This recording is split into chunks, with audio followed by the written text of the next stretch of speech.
હાલો મિત્રો, આજે એક ધાર્મિક બાબત ઉપર વાત કરવી છે કે જ્યારે કુરુક્ષેત્રનું યુદ્ધ પૂરું થયું ત્યારે શ્રી કૃષ્ણ અને અર્જુન તેમના રથમાં હતા.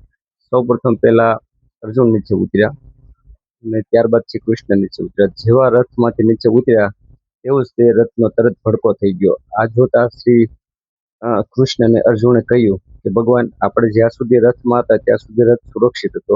હું ઉતર્યો ત્યાં પણ સુરક્ષિત હતો રથ. જેવા તમે નીચે ઉતર્યા તો રથ કેમ તરત ભડકો થઈ ગયો? ત્યારે શ્રી કૃષ્ણએ કીધું, અર્જુન, તારા રથમાં સાક્ષાત ધજામાં હનુમાનજી બેઠેલા હતા અને અખંડ બ્રહ્માંડનો માલિક હું પોતે તારા રથનો સાથીદાર હતો અને તારી સાથે હું હતો. જ્યાં સુધી તારો રથ તો ક્યારનોય મોટા મોટા અસ્ત્રો શસ્ત્રોથી વિંધાઈ ગયેલો હતો અને બળીને ભસ્મ થઈ ગયેલો હતો, પણ મારી શક્તિ રૂપી જ આ તારો રથ અત્યાર સુધી હતો. જેવો હું ઉતર્યો કે એ જ સમય તારો રથ ભસ્મ થઈ ગયો. એટલે આપણે જોવાનું એ કે જ્યાં સુધી પ્રભુ આપણી સાથે હોય અથવા આપણે એવું માનીએ કે પ્રભુ મારી સાથે છે, ત્યાં સુધી તમારો રથ પ્રભુ ચલાવે જ છે અને હર હંમેશ ચલાવતા રહેશે.